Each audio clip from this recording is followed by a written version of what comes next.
Hi, Mystery Recapped here. Today, I'm going to explain the first part of a drama miniseries called Clickbait. Spoilers ahead. Watch out and take care. The beginning of the episode shows us Andrea Brewer's birthday party. Her family has gathered to celebrate the occasion. Her son, Nick, daughter, Paya, along with Nick's wife, Sophie, get Andrea a birthday present. Paya is disappointed to see that the present is a planter when she had asked Sophie to get a bread maker instead. That's gotta be the first time in history that someone's been upset about not getting a bread maker. She makes snarky comments to Sophie about her ideas being lame. Nick gets mad at her for disrespecting his wife and asks her to leave the party immediately.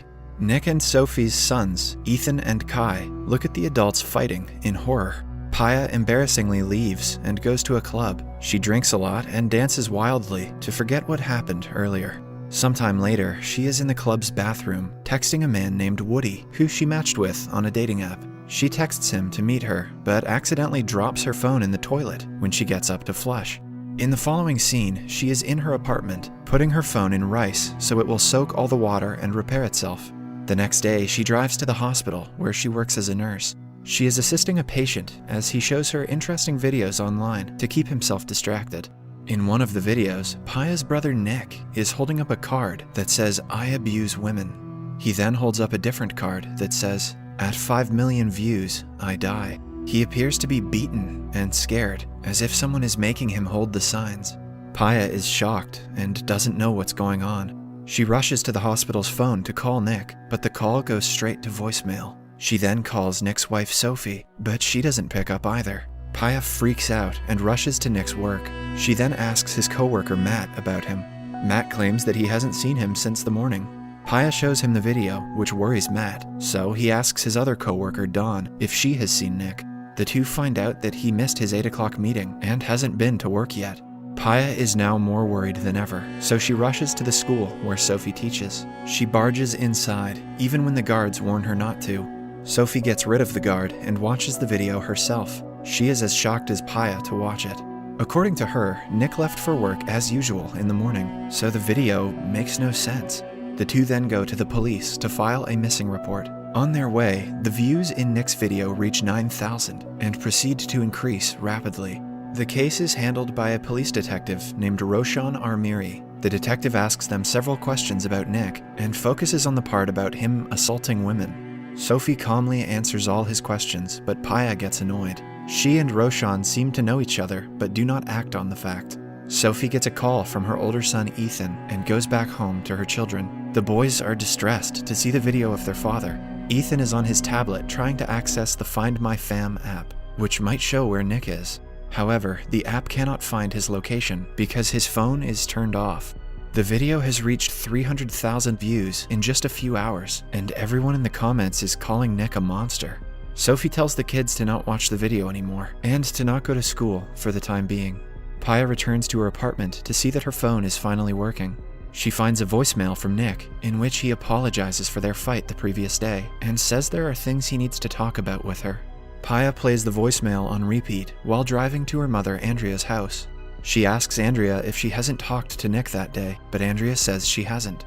Paya opts to not tell her about the situation, so she wouldn't worry. Just then, she gets a text from Sophie asking her to come to the police station immediately.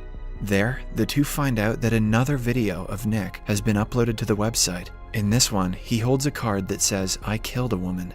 Since the case has turned to homicide, Detective Roshan's competitive colleague, Detective Zach DeLuca, is added to investigate the case. After watching the video, Paya immediately recognizes that the first two signs were in Nick's handwriting, while the third one is not. Luca believes that the video might be a confession and asks the women if Nick is known to be violent. An enraged Sophie tells him that Nick wouldn't hurt anyone, man or woman. Paya also retaliates, saying Nick is the victim and the detectives should do something before the video reaches 5 million views. When Sophie and Paya come out of the police station, Paya shows Sophie the voicemail she received and asks her if she should show it to the police. But Sophie wants to keep the mail on the down low because Nick sounds apologetic in it, which wouldn't help their case as the police already suspect him to be a murderer. As they talk, Sophie gets a call from a journalist who wants to interview her. The two get more nervous because of the call. The video now has over 1.5 million views. A nervous Paya goes to her computer genius friend, Vince, and asks him to somehow find Nick's location. Vince says that finding out Nick's location is beyond his reach, but he has created a subport where people from around the world are investigating Nick's case and helping to look for him. Paya doesn't believe that a mere website can find her brother, but appreciates the help anyway. After that, she makes her way to Nick's house and is approached by a reporter outside. Paya yells at her to stay out of the private property and goes inside. A disappointed Andrea confronts her for keeping Nick's disappearance from her. She apologizes and checks up on Nick's son Ethan, who seems to be calm and playing games at this time of crisis. When Paya goes back to her apartment, the video has made the news because of its popularity. Suddenly, her hacker friend Vince arrives with important information. The people in the subport have found out that the video was taken in a specific kind of delivery van by analyzing the symbols in the background. Paya thanks Vince and takes the proof to the police. They begin to look for the specific van through the traffic cameras while Paya waits outside, accompanied by Nick's coworker, Matt. After a while, she refreshes the website and sees that the views have reached 5 million. Just then, Roshan and the officers come outside, claiming that they have found the van. Everyone quickly rushes to the location with a SWAT team, only to find that the van is empty. They search around the area but find nothing. At last, the police conclude that Nick was not in the van when it was disposed of. Back at the police station, Luca assigns tasks to all the officers involved in the case, but excludes Roshan because he is not from the homicide department, and his services are no longer needed. When Roshan tries to retaliate, Luca asks him to accompany Sophie to her home. Outside her house, Sophie is mobbed by the reporters. Roshan escorts her inside to see that the house is being investigated for evidence. Several police officers spread around, looking for any significant clue they can find. The kids ask Sophie if Nick has been found, and she assures them that he will be back soon. Just then, Luca arrives at the house and seizes all the family members' phones so that they can extract data that can potentially help them with the case. The family is skeptical about the procedure, saying that they are being treated as suspects. Everyone hands their phone over, except for Paya, who says that hers is at her apartment because it is broken. Amidst the search, Paya goes out to smoke. Roshan follows behind her for a chat. As the two talk, we find out they have been chatting with each other through a dating app for a long time. In fact, before Paya's phone dropped in the toilet, she was planning to meet Roshan. She asks him to keep her in the loop with anything that happens with the case. However, Roshan reveals he has been removed from it because he is from the missing persons department. He suggests Paya request the sergeant to put him on the case, and Paya agrees. Later, Roshan is searching the house on his own when he sees Ethan in his room with a tablet. Ethan says that it was his father's old tablet that no one uses anymore. Roshan still asks for it to see if it has something important on it, but Ethan insists that he needs it to monitor the search. He explains that Nick's case has grown so popular that people have established an app called GeoNicking, dedicated to his search. In the app, people go around areas in the city where Nick can potentially be found and search for him. The areas that have already been searched are marked off the map in red. This piques Roshan's interest, and he takes the tablet for himself. He then goes to the police station and shows the app to the sergeant, but she is not in favor of involving the civilians in the search. Roshan also shows her the text messages that were extracted from Ethan's phone, where he talks about a big fight between his parents. When Roshan walks outside of the sergeant's office, Detective Luca condescendingly asks him to go home. Roshan then makes his way to a site that hasn't been searched through GeoNicking and finds two teenagers searching for Nick's body. With no progress, Roshan visits the mosque and then his home. His parents had seen him in the news earlier and are proud of him for working on such a big case. They ask him when he is going to be promoted to the homicide department, but Roshan dismisses the question. The following day, Sophie makes an official statement to the reporters, asking Nick's kidnappers not to hurt him. Later, Paya asks Roshan to meet her alone in his car and shows him the voice message Nick had left her before his disappearance. Roshan is annoyed with her for not providing them with the information sooner, but Paya defends herself by saying they can go through her phone now. He asks her what problem Nick wanted to talk to her about, but Paya doesn't know either. Roshan then goes to the sergeant and tells her about the newfound information. He also comes clean of his relationship with Paya before Nick's disappearance. After that, he returns back to his desk, only to find the pictures from his dating profile pasted all over his station. Luca laughs at him for it. An enraged Roshan blames him for being discriminatory towards him because of his religion, but Luca claps back, saying that Roshan is not a team player and is using this case to get promoted. The next day, Nick's bike is found by the side of a secluded road. The police rush there and investigate the scene. Soon, an empty syringe is found nearby. They conclude that it was used to kidnap Nick. After the investigation, Roshan goes to Sophie's home and is received by her mother, Ruby. He informs the family about Nick's bike being found and asks to speak to Sophie in private. He asks her about Nick's voicemail to Paya, to which she reveals about their fight the night prior. Then, Roshan inquires if Sophie and Nick were facing some marital issues before his disappearance. Sophie, unsettled by the question, claims that the status of their relationship has nothing to do with Nick's disappearance. Roshan gets suspicious and directly asks her if she knows where her husband is. Sophie looks at him in disbelief and asks him to get out of the house. Next, he goes to Paya's apartment to find her observing the geonicking app. He asks her about her fight with Nick, only to be dismissed. Eventually, she tells him that she and Nick are closer than most siblings, but he had been acting differently for the last few months. They got in a fight because she called him out on it. She also reveals that on March 16th, he came to her with bruises and told her to keep it a secret from Sophie. As they talk, the geonicking app shows Nick's body has been found.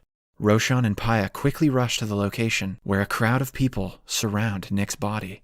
However, getting closer to it, they see that the body is just a mannequin with Nick's face pasted on it, as a joke. After the incident, Roshan drops Paya off at her apartment, where Nick's coworker Matt is waiting for her outside. She and Matt go inside as Roshan drives away.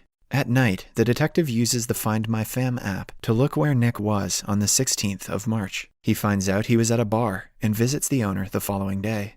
While watching the CCTV footage, he sees that Nick had gotten into a fight with an unknown man that day. Later, he calls Paya to the police station and shows her the video of the fight. Paya sighs in relief that they finally have a lead and thanks Roshan for working hard on the case. After Paya leaves, Roshan presents his idea about the geonicking to Luca, who dismisses him at first but agrees to go on a search anyway.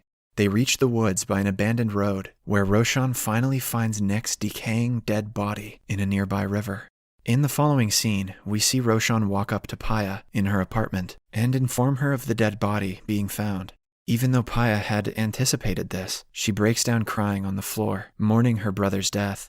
The next day, Roshan is welcomed into the police station with applause. The sergeant promotes him to the homicide department, and even Luca praises him for his good work. He then helps his coworker to go through Sophie's socials.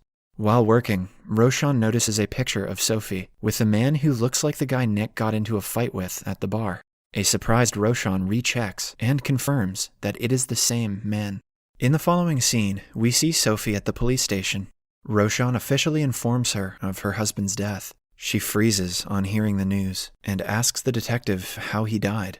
Luca reveals that he had head trauma, but the cause of death hasn't been confirmed yet. She sheds a single tear and asks them who was responsible. Luca then shows her the footage of Nick's fight with the man and asks Sophie if she knows him. To their surprise, she lies and says she doesn't. Then she is shown a picture of them together. So, Sophie finally admits that the man is her former colleague named Curtis Hamilton. She claims they are just friends and co-workers, but after her first lie, the detectives find it hard to believe.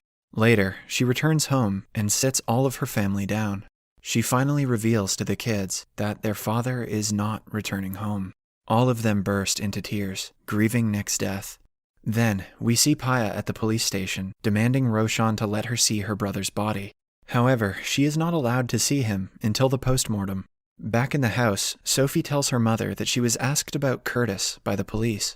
When she reveals that she referred to him as just a friend, her mother looks at her in disbelief. It is clear that something was going on between the two. Sophie cries, saying that if Curtis is the one who killed Nick, it will be her fault. As they talk, Paya arrives at the house, asking if she can sleep for the night. Sophie invites her but doesn't tell her anything about Curtis. Then, we are shown a flashback of Nick and Sophie's last wedding anniversary. They had a party that they enjoyed to the fullest, but by the end of it, Sophie received a text from Curtis that said he could not stop thinking about her. Sophie's demeanor changed after seeing the text. That night, she came clean about her 3-month affair with Curtis. Nick was furious at her. Back in the present day, Sophie sneaks out of the house and goes to see Curtis. He is shocked to see her, but invites her in. He acknowledges everything happening in Sophie's life and asks her if she is fine. Sophie instead asks him why he met Nick without telling her. Curtis replies that Nick messaged him out of the blue and asked him to meet at the bar. He wanted Curtis to tell him every detail of their relationship: who was interested first, when did they meet each other, and how many times they made love. He claims that by the end of the conversation, Nick attacked him, but Sophie is suspicious of him. As they talk, the police knock on his door and arrest Curtis. It turns out they had been following Sophie after she lied about her relationship earlier. Both Curtis and Sophie are then taken to the police station as suspects of Nick's murder. Subscribe for more videos like this, turn on notifications, and leave a like to help the channel out. Thank you for watching.